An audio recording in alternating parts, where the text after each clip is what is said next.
Ćerka pevača Harisa Džinovića izaziva pažnju javnosti kao i njeni roditelji.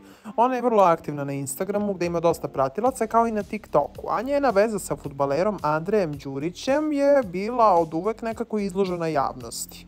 Njih dvoje su intrigirali javnost otkako su potvrdili da su u vezi i Đina je svuda bukvalno pričala i pisala koliko voli svog dečka. Zato je sve iznenadila vez da je odlučila da raskine sa fudbalerom. Ona je sada otkrila da su raskinuli i da je svako krenuo svojim putem. Odgovarajući na pitanja pratilaca, Harisova ćerka je napisala: Andrej je najbolja duša koju ja poznajem i toliko ga poštujem, cenim i volim da ne mogu da počnem da opišem koliko divljenja imam prema njemu.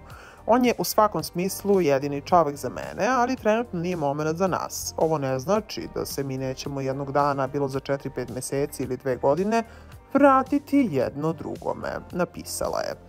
Ovaj fudbaler je nedavno potpisao profesionalni ugovor sa slovenačkim timom Domažale, što je potkralo sumnje da će njih dvoje raskinuti.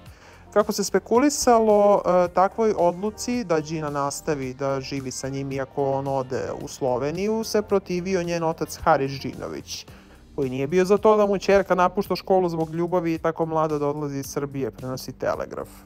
Šta vi mislite? Pišite mi u komentarima i subscribe-ite se na Trending.